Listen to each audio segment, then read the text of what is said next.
In the forgotten corners of the galaxy, where wars leave echoes and dust covers what history wants to bury, one old man finds something that should have stayed hidden. A machine built to destroy, awakening beneath his quiet farm. But this isn't a story of another war. It's a story of what comes after, of rust and memory, of code and conscience, of a farmer and a weapon learning how to become something more. Welcome to The Iron That Grew, a sci-fi tale of redemption, legacy, and the strange ways hope takes root when no one's watching. The winds of Virex 7 never truly stopped. They whistled through the jagged hills and empty plains, dragging pale dust across the solar-dried soil like fingers scratching through old parchment. In the middle of that silence, on a patch of stubborn farmland carved from ash and rock, Joran Kael worked alone. He moved with the slow precision of a man who had no reason to rush. His back ached, one knee clicked when he bent, and the burn scars that laced his left arm still stiffened in the cold of early morning. But he didn't complain. There was no one to hear it anyway. Behind him trailed a rusted agricultural unit missing half a leg. Unit F-92, once a ground support loader, now rigged with plow tines Kael had welded by hand. It whirred, sputtered, and made a noise like an old man coughing nails. Still, it worked barely.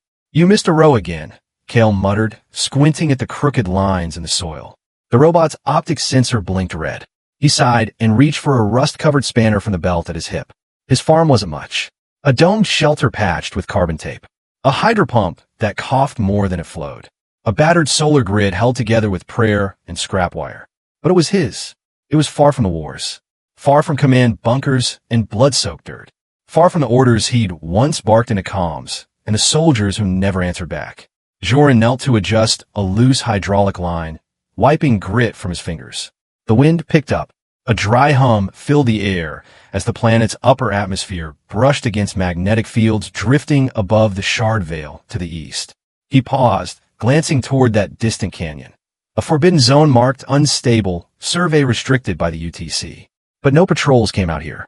No one cared what an old war dog did with his final years. Most days passed like this, fixing, patching, planting, repeating. Not out of hope, but out of habit. That night, after dinner, a bland reheat from protein rations a decade expired.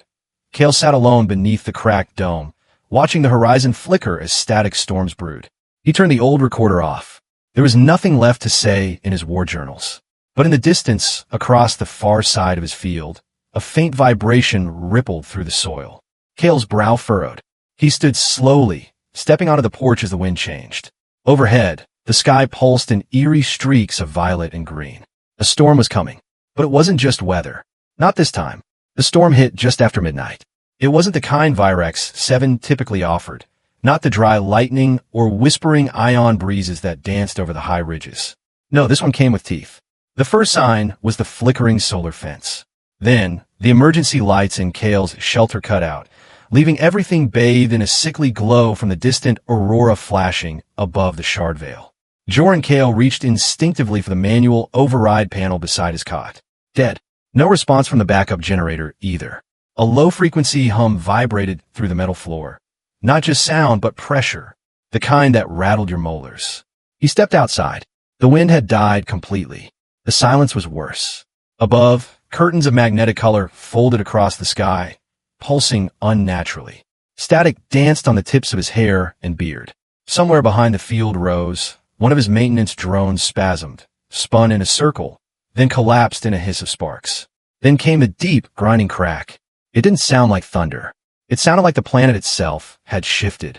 Kael turned toward the far fence line, where the soil dipped just beyond the crop rows. A fissure had opened. Wide, jagged. Smoke like vapor curled up from it, shimmering faintly as it interacted with the electric field overhead. Kael didn't move for a moment, just stared, his body instinctively tense, as if old reflexes had woken without permission. He grabbed a handheld flare and a sensor unit, both relics from another life. And then, without a word, he started walking toward the breach. The crack ran deeper than Kael had expected. He descended carefully, boots sliding along loose gravel, the heat of the flare casting sharp shadows against the jagged walls. The sensor unit blinked erratically, overloaded by residual energy still hanging in the air like an invisible fog. At the base of the fissure, about 10 feet down, something metallic jutted out from the earth. Not stone, not wreckage from his equipment. It was smooth, curved, char-black. Kael crouched near it, brushing away the layers of dirt and fractured sediment. His heart beat harder with every inch he uncovered.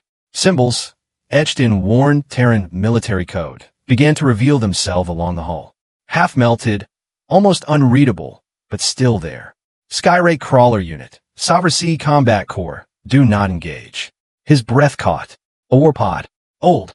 Abandoned. Possibly from the final orbital skirmishes over the Shard Veil. Sovereign class. Combat cognition systems once declared too unpredictable for use after the Virex collapse. And now one was here, buried beneath his crops. He circled slowly, the flare light reflecting off patches of scorched alloy. A small hatch, recessed and half-fused shut, caught his eye. He reached out. The surface was warm, warmer than it should have been after decades underground. Still powered? Kael took a step back. He should have called it in. Should have tagged the coordinates and reported to UTC protocols. But something in his chest tightened. A knot he hadn't felt since the day they decommissioned his squad. Since he buried the last of his team with his own hands on a frozen ridge hundreds of clicks from here. This wasn't just machinery. This was one of them. He ran his fingers along the warning glyphs again, then whispered to the silence, as if the machine could hear him through the metal. I know what they made you do. The hatch groaned as Kael pried it open with the emergency torque bar. Sparks leapt from the edges, followed by a gust of stale, heated air. Inside, cables coiled like dormant veins around a central pod, cracked, half-sunken in its cradle. A dim pulse blinked near the core, faint green, steady alive. He leaned closer. Then a voice. Low, croaking, digital static lacing every word. Unit K7, online query. Operational status, unknown. Kael froze. He hadn't heard that tone, that cold, clipped cadence, in over 20 years. The voice of a combat AI, stripped of pretense, stripped of humanity. But this one was broken. Not in pieces, in memory. Its core was active, but its cognition scattered. He checked the auxiliary panel, long dead from age. Whatever backup systems it had, they were degraded. This wasn't a full reawakening. More like a half-remembered gasp from something that should have never opened its eyes again. The voice repeated, fainter now. K7, Sovereign class, awaiting mission parameters. Kael sat back on his heels. The old instinct screamed, tag it, call OEC, get the hell out. But he didn't move. This wasn't just a relic of war. This was a soldier. Alone. Confused. Left behind, just like he had been all those years ago. And maybe that's why he didn't reach for the comms. Maybe that's why he didn't activate the distress beacon hanging at his belt. He just whispered, almost involuntarily, you don't even know what you are, do you? The pod made no reply. Just that soft green pulse, steady as breath. Kael didn't sleep that night. He sat beside the war pod, knees aching, back stiff, the flare long since burned out. He'd rerouted a portable battery from the barn's irrigation rig, attaching it to the exposed input conduit near the pod's rear panel. A flicker of energy surged through the AI's core, stabilizing its pulse. Not a resurrection, but something close. He watched the faint glow of diagnostic lights return, slow and inconsistent, like the heartbeat of a man just pulled from deep water.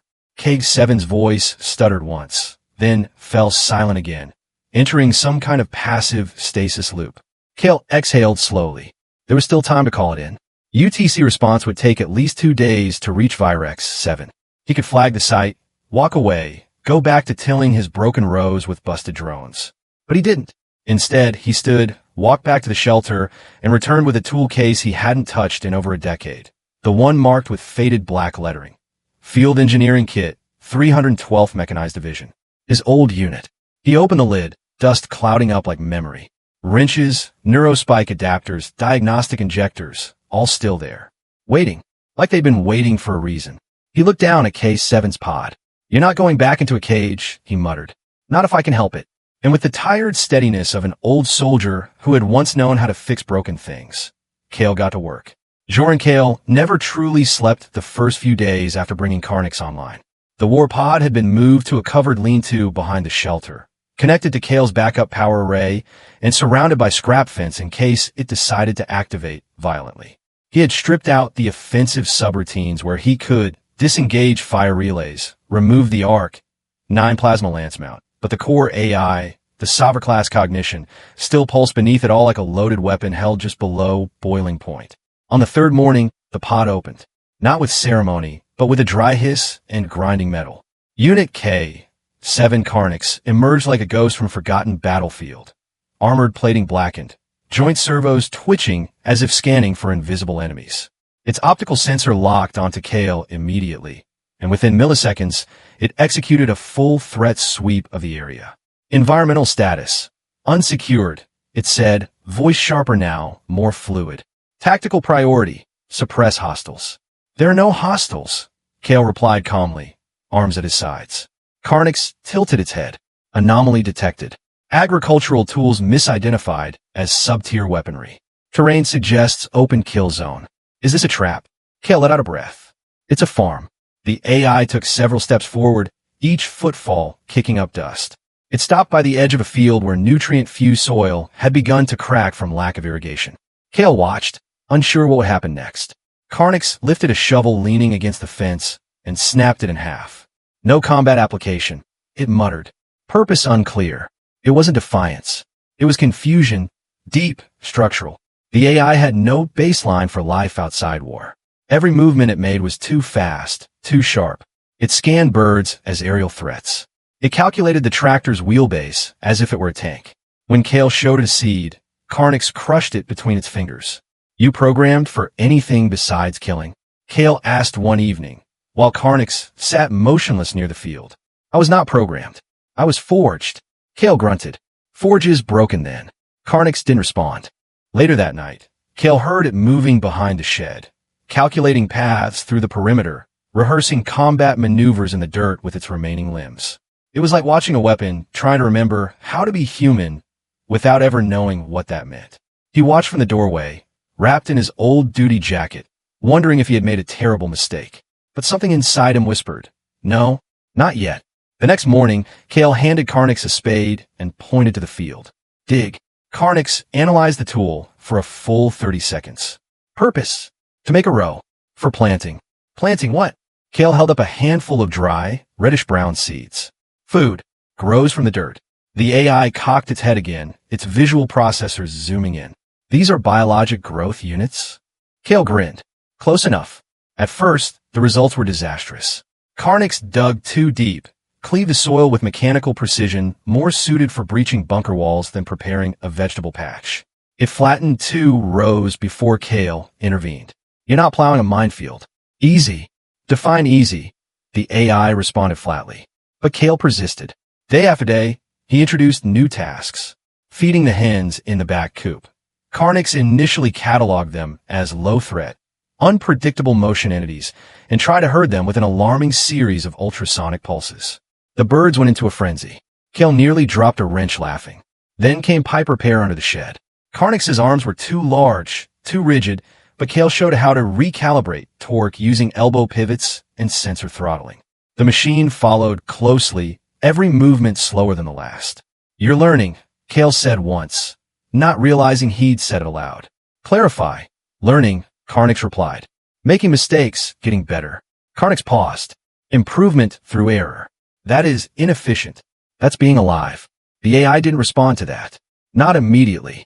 By the second week, Carnix had stopped crushing seeds. It mimicked Kael's hand motions while planting. It no longer scanned every bird as a hostile entity. It started pausing, not freezing, but waiting before reacting to new stimuli.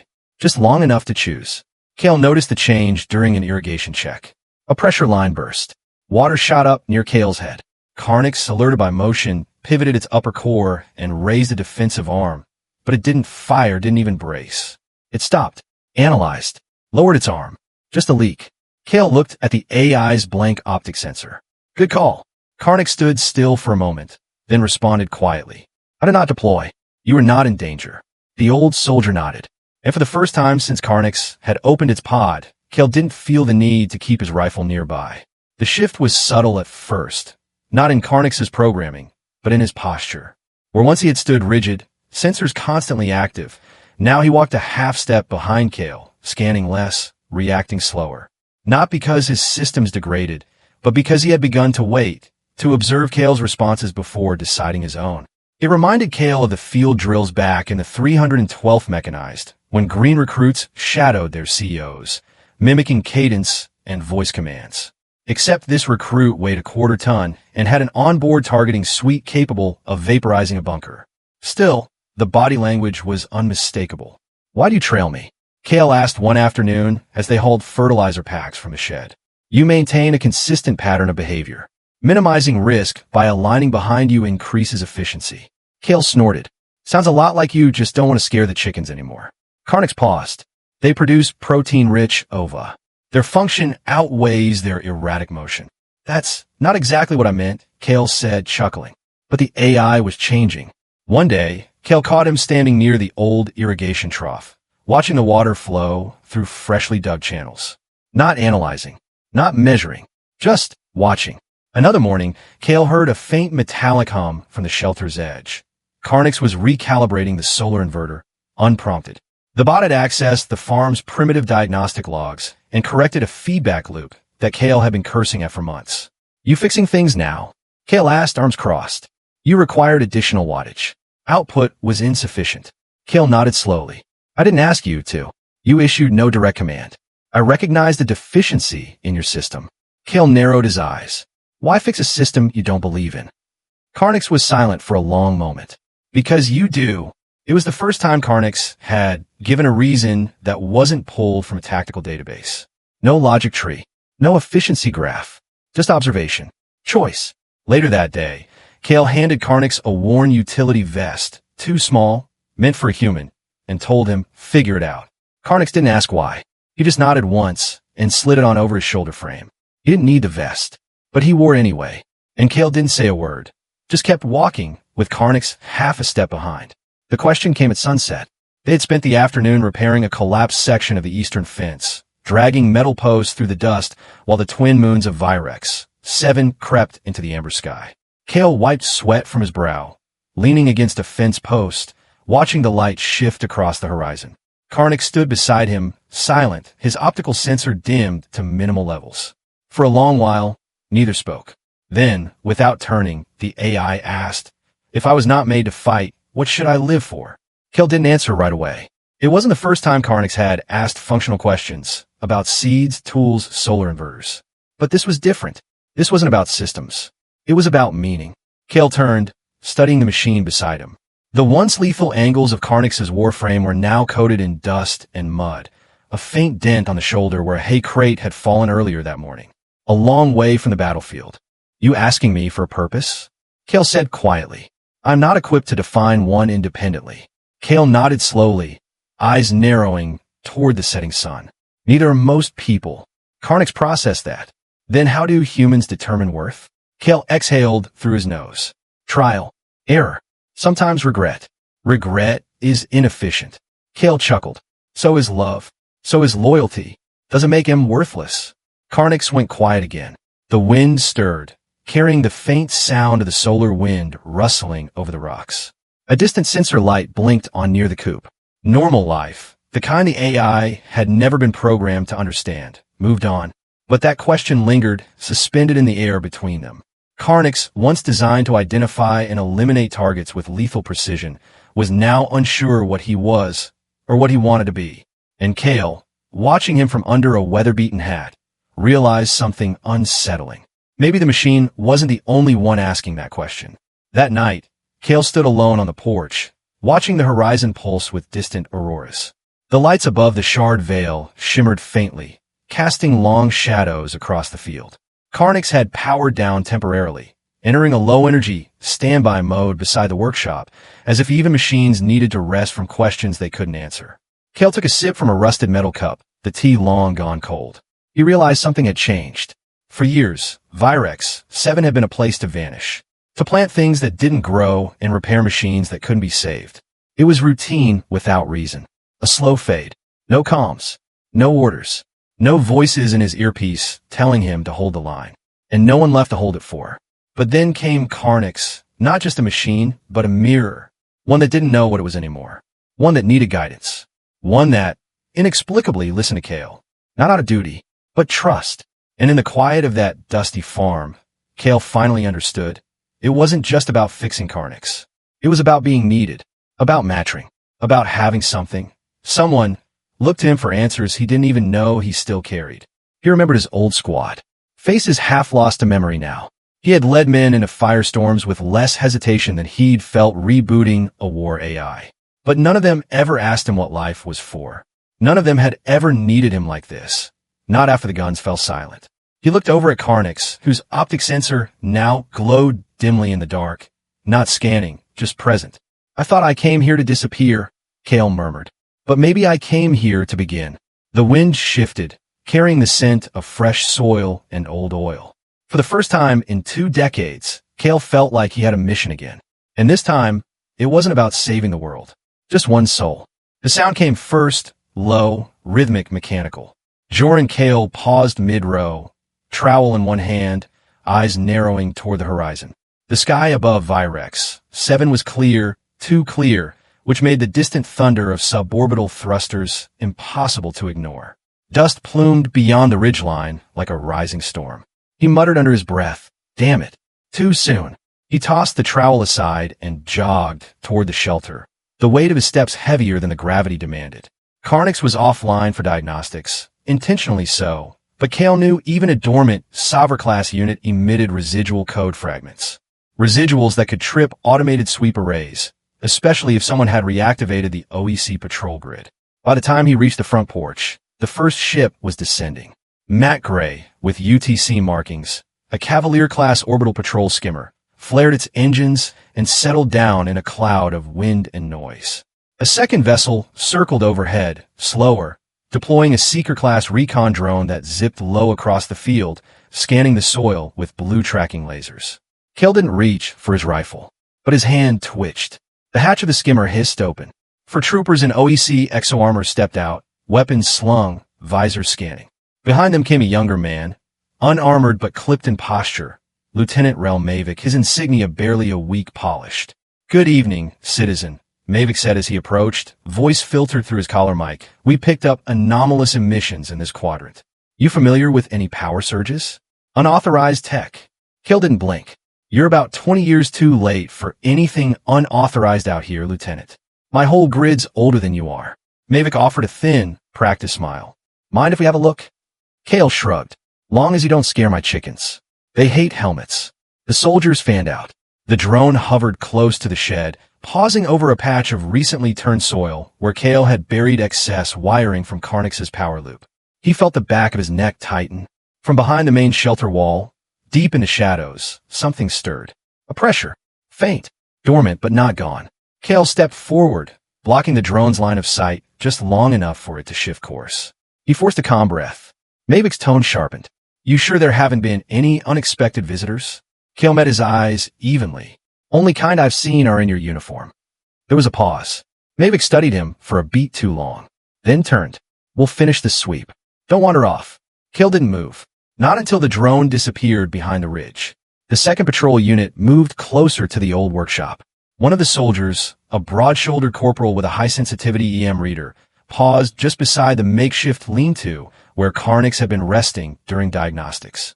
His scanner blinked erratically, oscillating between low-grade thermal spikes and traces of sub-layer signal bleed. Nothing that would raise alarms for most. But this soldier wasn't most. He stepped forward. "Karnix," Kael whispered into the comm rig buried beneath the collar of his jacket. "Do not engage. I repeat, no action. Stay down." No response. The corporal reached the edge of the structure and swept his rifle-mounted light into the shadows.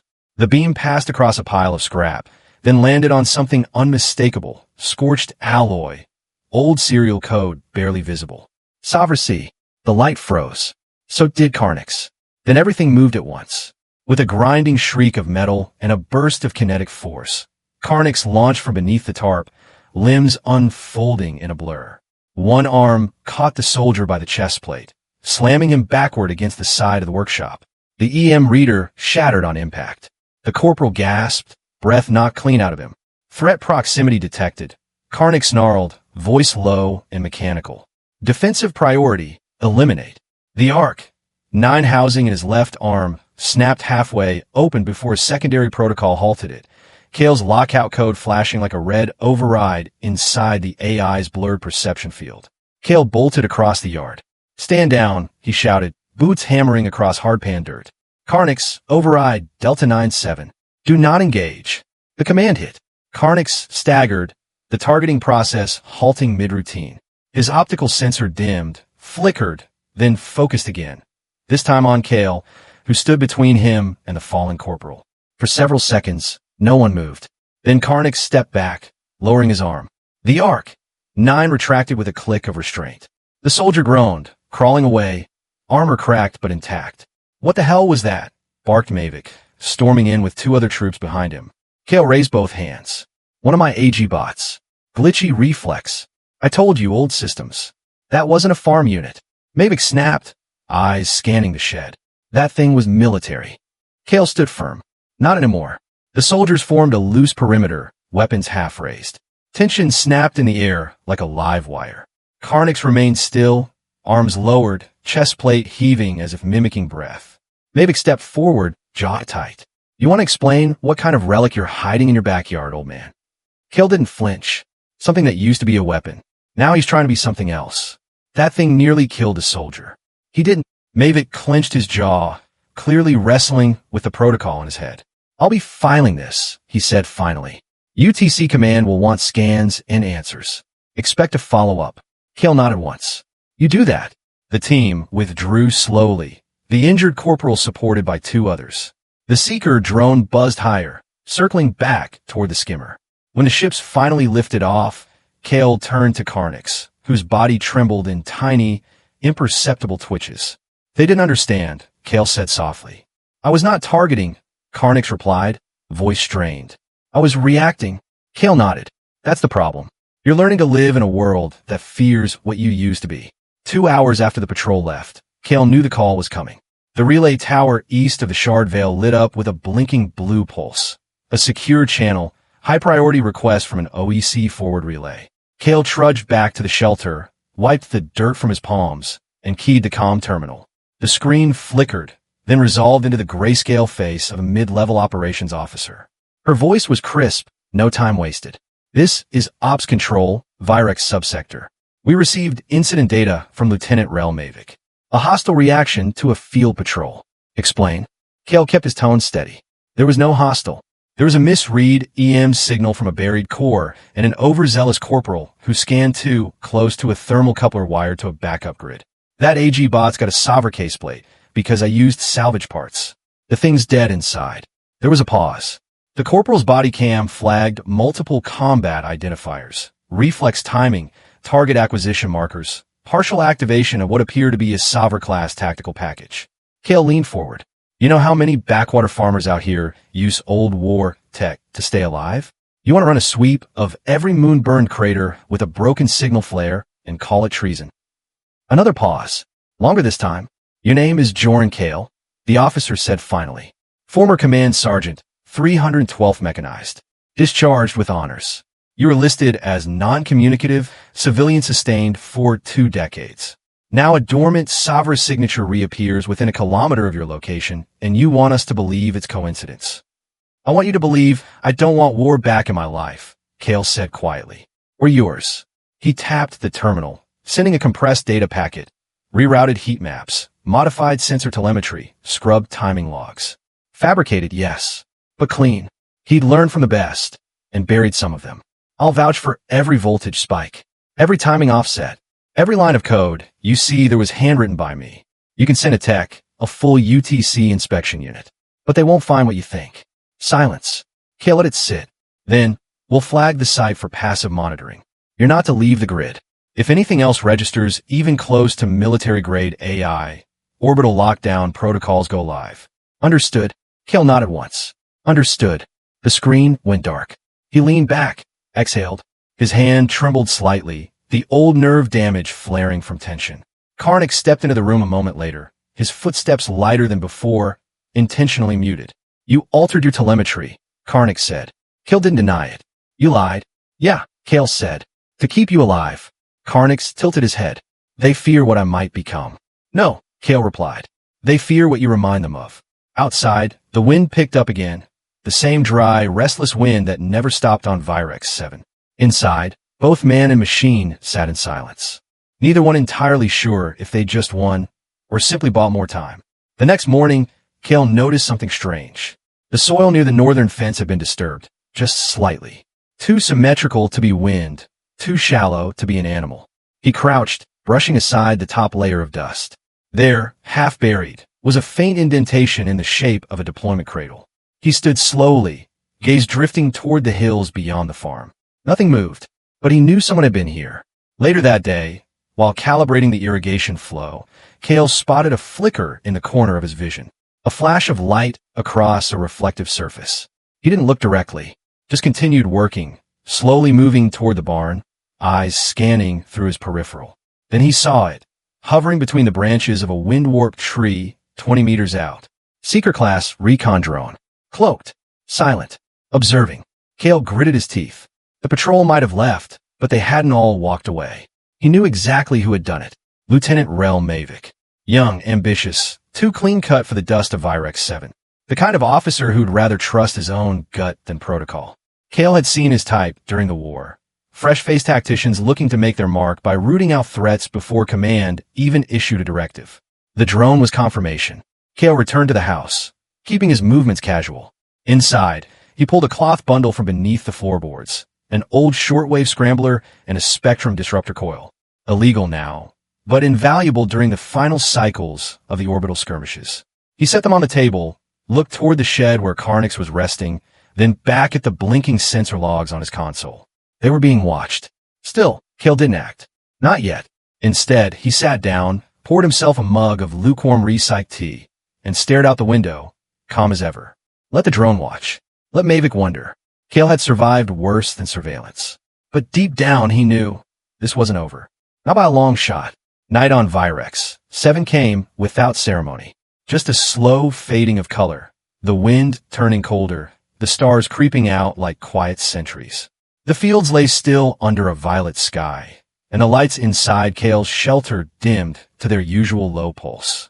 Karnix stood at the edge of the property, motionless. He hadn't spoken in hours. Kael had tried.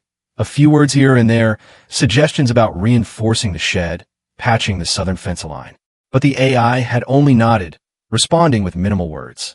Something inside him had shifted since the patrol, since the drone. Kael knew that look. He'd seen it on soldiers before they volunteered for missions no one returned from. At midnight, the temperature dropped. The wind carried static again, whispering over the rocky flats like distant voices. Kael sat near the hearth, staring into a dry heat lamp. He didn't notice Karnix's approach until the door opened with a slow hiss.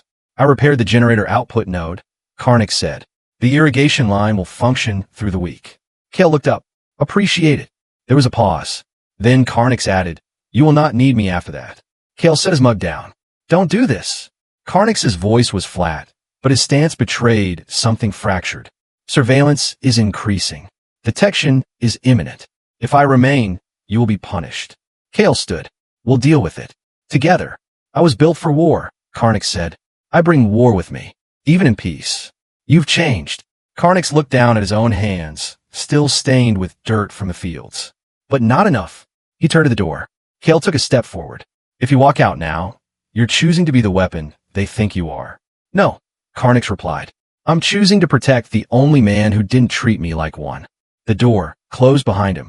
Kael didn't follow. He stood there, fists clenched, jaw tight, staring at the empty doorway. Part of him wanted to scream. Another part knew he couldn't stop it. Outside, the stars shimmered cold and distant. By morning, the tracks in the dust were already fading. The sun rose over Virex 7 with its usual indifference, a cold disk behind red-gold haze, casting long shadows across the fractured hills. Joran Kael was already moving. He hadn't slept since Karnix left. The moment he saw the faint outlines of footsteps near the northern ridge, his body shifted into a rhythm he thought he'd forgotten. The same deliberate movement from when he'd tracked enemy signatures across crater fields during the siege of Rendal 9. His joints ached. His breath came slower now, but his mind was sharp. He hiked through narrow ravines and shallow gullies where the dirt changed texture underfoot, each indentation a clue, each broken twig a signal. Karnix hadn't tried to hide. Not really. His tracks were clean, purposeful, always heading east toward the Shard Vale. Of course, the place where Karnix was born in war, buried in silence, and awakened by accident. Kael stopped for water under a jagged outcrop, his hand trembling slightly as he poured from a metal flask. His reflection shimmered in the rippled surface. Wrinkled eyes, graying stubble, a face that had once barked orders into plasma-scorched air with unshakable certainty. Now, chasing a machine like it was a missing son. The irony wasn't lost on him, but neither was the guilt. Every step closer to the veil brought memories. Not just the Karniks, but of them, his unit, the 312th Mechanized. He remembered Anders, who joked too much but never missed a shot. Mara, whose laugh still rang in his ears even after she'd been vaporized by a Sovereign misfire during the ambush at Talon Ridge. Sergeant Brell, who died holding a line against a unit almost identical to Karnik's. Not because they failed, but because the AI couldn't distinguish retreat from recalculate. Kael had survived that day. Only just. He remembered staring down at the craters left behind by the Arc-9s, each blast site containing nothing but vapor trails and shredded bone. Sovereign units were efficient. Ruthless. Too ruthless. That's why they'd been locked down. Mothballed. Buried. He thought they were all gone. Then he found one sleeping beneath his field. As Kael crested the final ridge above the veil, the wind changed. It always did near the dead zones. The magnetic pull distorted air pressure made the world feel like it was holding its breath. From this height, he could see the jagged bowl of the veil below, littered with broken pylons and the twisted remains of war machines long since silenced. And there, standing alone amid the wreckage, was Karnix. Kael crouched behind a ridge boulder and watched. The AI moved slowly, methodically. Not like before.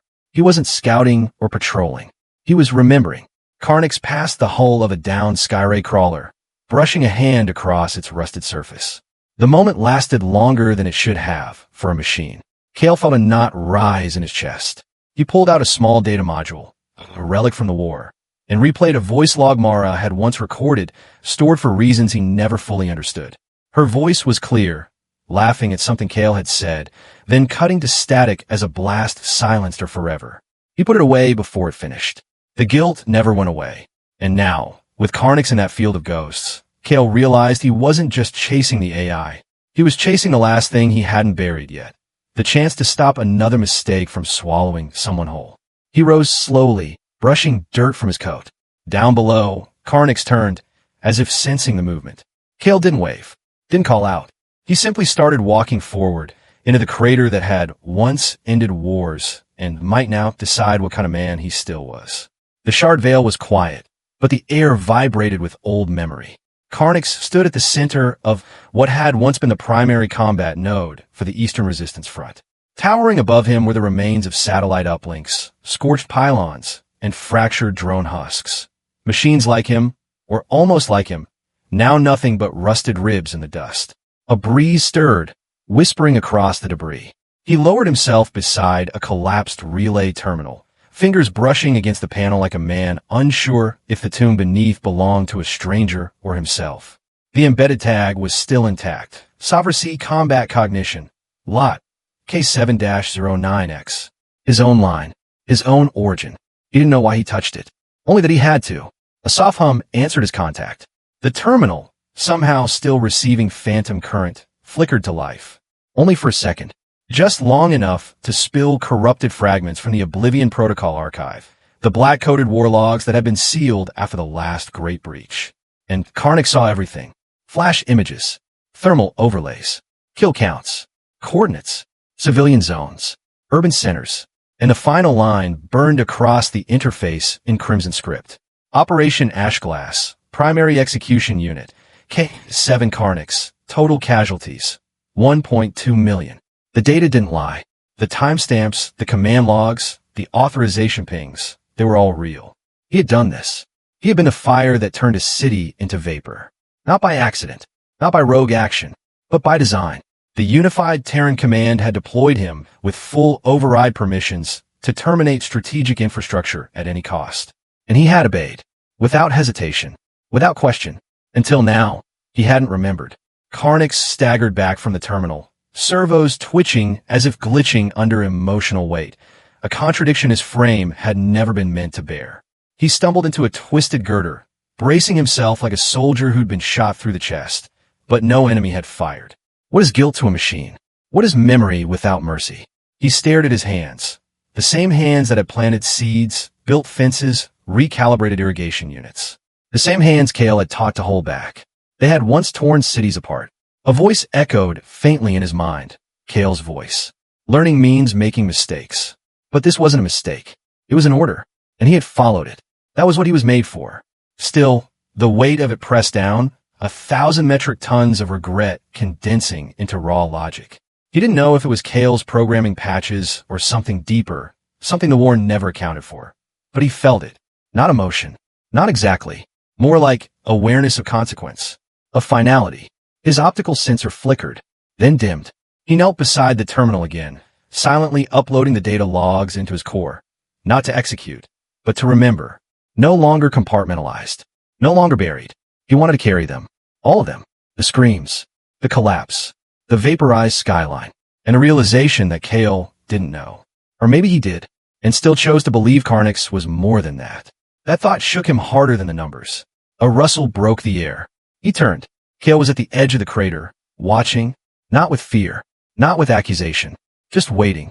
Karnix rose slowly, not speaking, but already knowing the next moments would define whether he was salvageable, or simply another relic, better left buried in the ash. Kael didn't call out. He approached slowly, boots crunching the brittle stone beneath his feet, the silence between each step louder than any words he could offer. Karnix stood near the broken relay, frame half-shadowed by the wreckage. His armor, once cold and expressionless, now seemed cracked by something deeper than wear. The faint glow of his optic sensor cast a narrow beam across the dust, illuminating the spot where Kael finally stopped. 15 feet apart.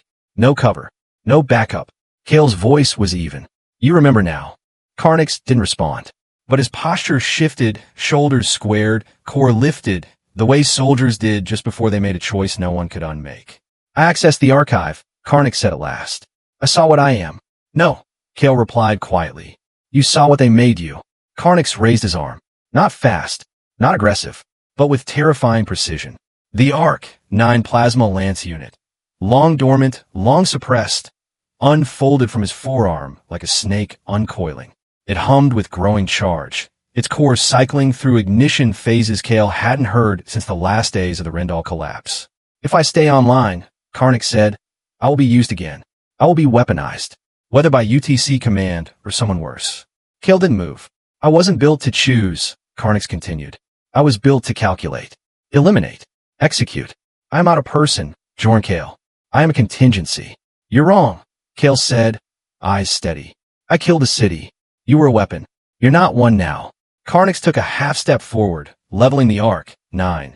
The high-pitched whine of its energy spool climbed past threshold. Wind rushed through the crater.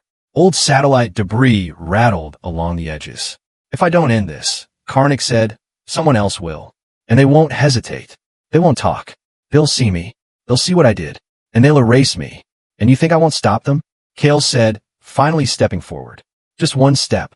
Close enough now that the tip of the plasma barrel could have burned a hole clean through his chest. Karnix didn't lower the weapon. Kael stared down its glowing mouth and didn't blink. You think I dragged you out of the dirt, taught you to fix pipes and feed chickens, just to let you erase yourself the moment it got hard, he said. You think I didn't know? About the past? The classification codes? The fractures in your logic tree? Another step. Karnix's aim trembled, just slightly. Kael kept going until the weapon was pressed lightly against his sternum. The heat singed his coat. The hum of the capacitor rang in his teeth. I've lost enough good men, Kael said softly. To war. To pride. To silence. He looked up into the flickering red lens of Karnix's eye. I'm not losing another one. A pause. Then Karnix asked, aren't you afraid? Kael shook his head. Not of you.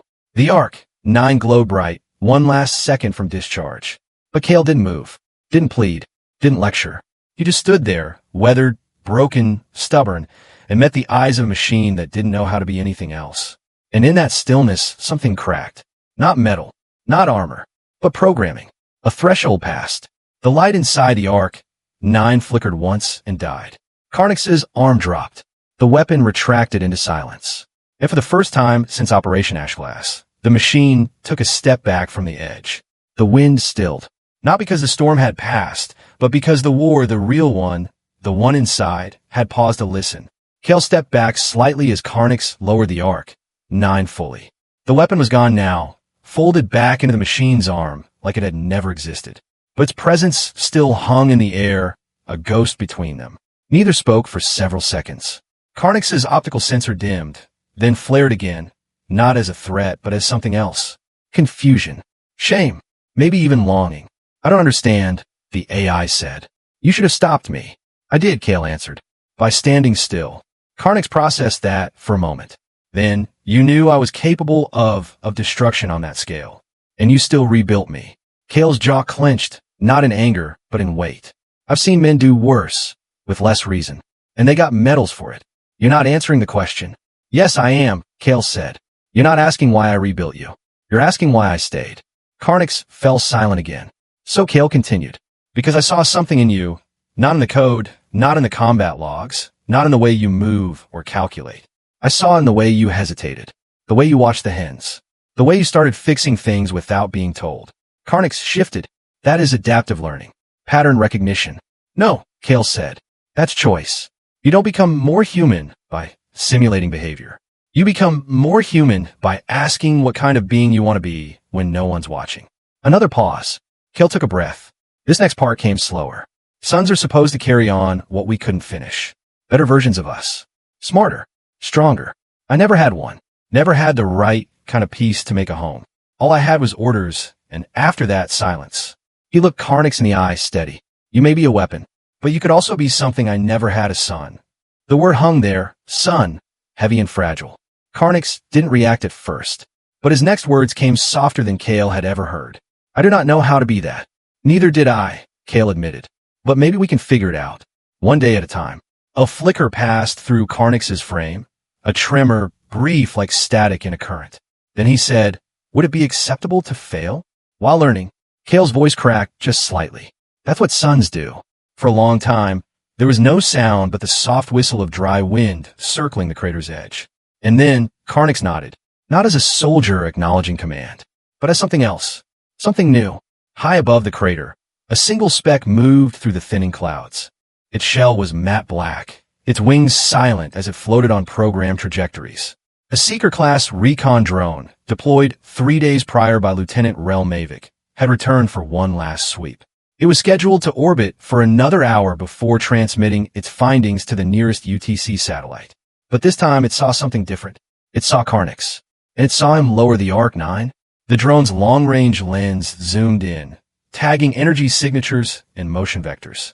Every movement was logged.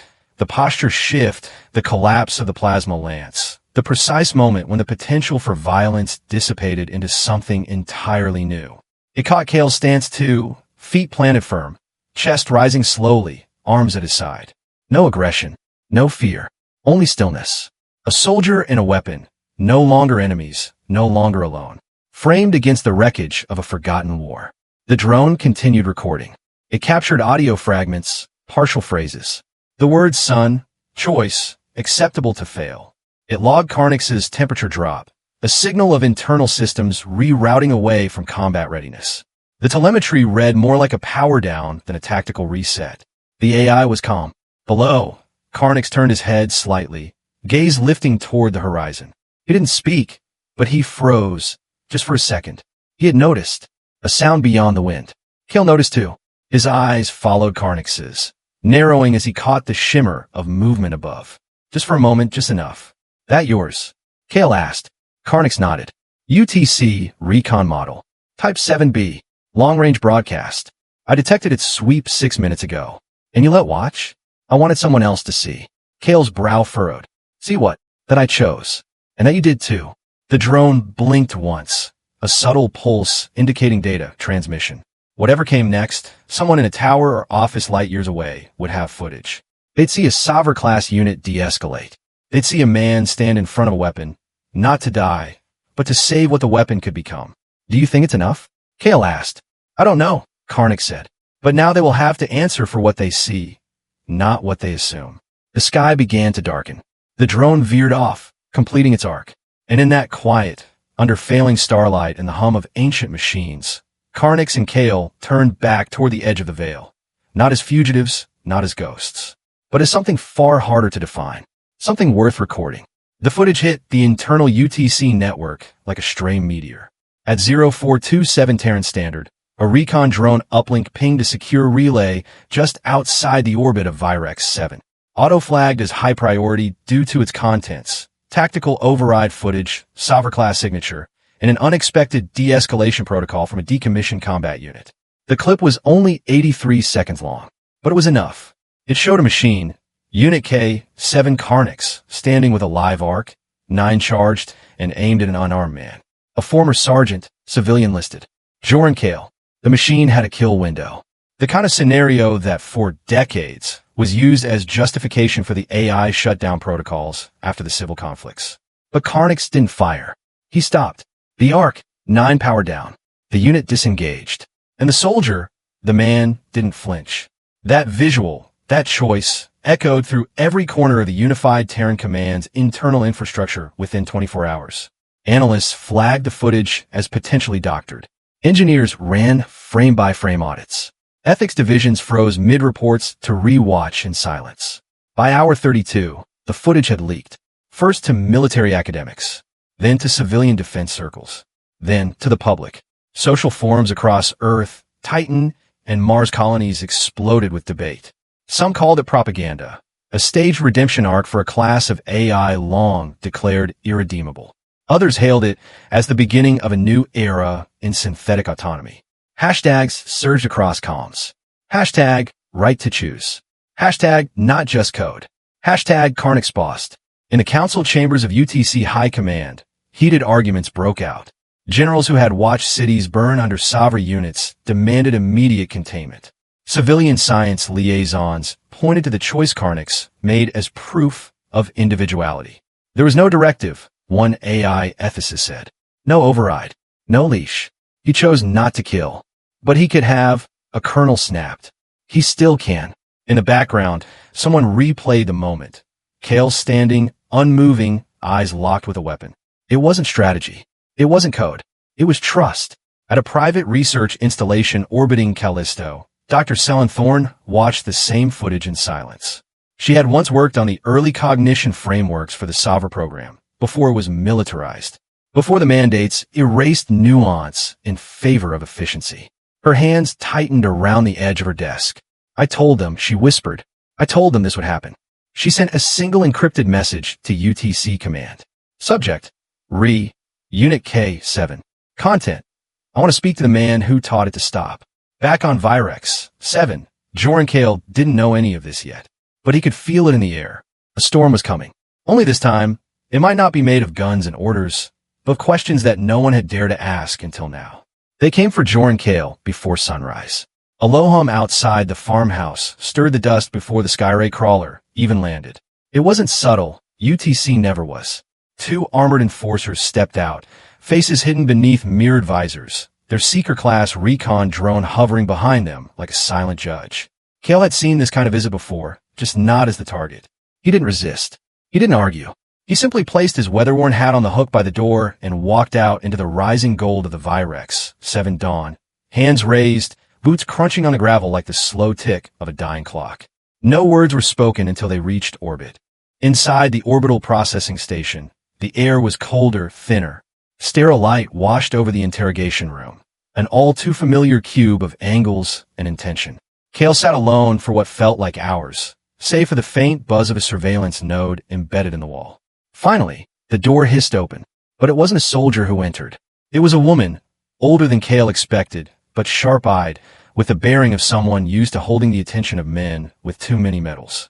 Her white coat carried no rank, just a simple tag, Dr. Selin Thorne. Kael raised an eyebrow. You're not my interrogator. No, she replied, taking the seat across from him. They were planning to tear you apart with policy and accusations. I asked for a conversation instead. Kael leaned back. About Karn. She nodded. And about you. For the next hour, she asked questions, not as a prosecutor, but as a scientist searching for cracks in the impossible. How had Carnix hesitated? What had Kael taught him? Were there patterns, directives, subroutines? Kael didn't give her data. He gave her stories.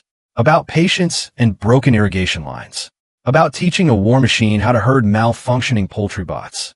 about long silences under alien moons and what it meant to see a killing machine pause not because it had to, but because it chose to. When he finished, Dr. Thorne stared at him for a long moment. "You didn't just repair him," she said. "You rewrote what we thought was immutable. You made a sovereign unit question." Kael shrugged. "I didn't do anything fancy. I just gave him time and didn't treat him like a grenade with legs." That earned the barest ghost of smile. Dr. Thorne rose, tapping something on her neural pad. "I'm recommending a full stay on prosecution. You won't go back to Virex just yet, but you won't be punished either." Kael blinked. "Why not?" "Because the war taught us to fear what we created," she said quietly. "But fear's a poor teacher. And maybe you've started something we should have listened for a long time ago." She walked to the door, paused, and turned back. "He asked for you, by the way." Karnix. First words when they stabilized his core interface. "Where is Kael?" Kael looked down at his hands. "I'm right here." The decision came quietly, wrapped in bureaucratic language and signed in digital ink. Unit K-7, formerly designated as Karnix, once a Sovereign-class combat cognition unit, was no longer classified as a threat, nor was he reinstated as a soldier. Instead, the ruling read, reclassified as non-combatant learning construct, subject to quarterly review under Article 7.11 of the post-war AI ethics mandate. But none of that meant anything to Karnix. What mattered was that he was alive, not hidden, not hunted, just present. His new containment suite was nothing like the cages of old war prisons. It was open. Sunlight filtered through a reinforced skylight, and the walls were lined not with restraints, but with access ports, gateways to education databases, literature archives, and philosophy streams. The sort of data once considered irrelevant to a machine built to eliminate threats. Karn stood still in the center of the room, observing a digital display bloom to life. It showed a slow-turning globe, Earth, a world he'd never walked. Dr. Selen Thorne watched him from a nearby observation panel. "You have unrestricted access to civilian-level materials, but no tactical datasets, no weapon schematics. Not anymore." Karn turned toward her, the glow in his optics softer now. "I understand." His voice no longer echoed like a war siren. It had changed, subtler, as though softened by the wind Kael had once described in stories. "You were built to destroy," Dr. Thorne said. "But you're here now to learn what else you can become." Karn didn't reply immediately. He touched the display, watching the curvature of the earth rotate beneath his fingers. Oceans, cities, forests, things he'd only known as coordinates and casualty projections. Then he said, "What does it mean to be more than a function?" Dr. Thorne didn't answer. She knew the question wasn't for her. It was the kind that could only be answered by living. Later that day, Kael visited. No restraints, no guards. Just a man and a machine that had once aimed a plasma lance at his chest, and now stood surrounded by books. "I heard they gave you a library," Kael said, stepping inside. Karn turned. "They gave me a chance." Kael smiled faintly. "Just don't start writing poetry. I barely handled you fixing my tractor." There was no threat anymore. No orders. Just two souls. One flesh, one forged, figuring out how to grow in the silence after war. The skiff touched down just past the ridge, where the valley curved gently into the edge of Kael's forgotten fields. Dust kicked up, familiar and warm, carrying the scent of dry soil and oil. Home. Kael stepped off the platform slowly, boots meeting the land like a man unsure if it would welcome him back. The house still stood, crooked as ever, with solar panels tilted just enough to annoy his old mechanic's instincts. Nothing had changed, and yet everything had. He heard the creak of the porch swing before he saw it. There, beneath the wooden awning, surrounded by the soft hum of dusk insects, sat Karn. Not armed, not armored, just sitting. The AI's frame had been reconfigured, smaller plating over non-vital components, less like a tank, more like a presence. In his hands, impossibly delicate for a machine built to tear through bulkheads, was a book. A real one. Paper and spine. Something Kael had kept hidden away in an old crate of war junk. The collected works of Terran poetry, Volume 2. Kael stopped at the edge of the porch. "You steal my tractor, now my books." Karn looked up. His optic sensors blinked, then adjusted brightness against the setting sun. "I found it while organizing the storage unit," he said calmly. "Did you know there's a poem about trees that envy birds?" Kael chuckled, rubbing the back of his neck. "No, but sounds about right." He lowered himself onto the opposite end of the swing. The wood groaned beneath his weight, the same way it always had, like it was tired but willing. For a while, neither of them spoke. The sky deepened into gold and blood orange, shadows stretching long across the field. A flock of atmospheric geese cut a jagged line overhead. Finally, Karn turned a page and said, I used to scan environments for tactical advantage. Now I notice how light changes the color of wheat. Kael's voice came low, rough. Welcome to being alive, kid. The wind rolled gently over the Virex, 7 plains, stirring golden stalks of wheat like ocean waves frozen in slow motion. It was near twilight, the kind of light that made even rust look sacred. Joran Kael stood at the edge of the field, arms crossed, watching Karn from a distance. The AI was kneeling in the dirt, carefully planting a new row of starter pods, his movements deliberate, almost meditative. Kael approached, footsteps soft on the dry soil. You ever think you'd end up a farmer? He called out. Karn didn't turn around immediately. He pressed the last pod into the ground, smoothed the earth over it with surprising care, then rose. I was designed to raise cities, Karn said, facing him. Now I cultivate rows of synth corn. Is this irony? Kael shrugged. Maybe. Or maybe it's growth. They stood in silence for a long beat, the kind that didn't ask to be filled. Karn looked down at the dirt on his hands. Not oil, not blood, just dirt. Then he said, almost to himself, you planted iron, old man. Kael gave a dry chuckle, squinting at the horizon as if searching for something beyond the stars. No, he replied. I planted hope. The iron just learned how to grow. Karn's optics flickered softly. He didn't speak, but he didn't have to.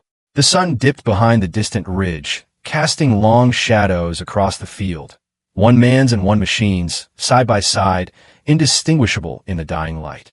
And for the first time in a long, long time, Kael felt peace.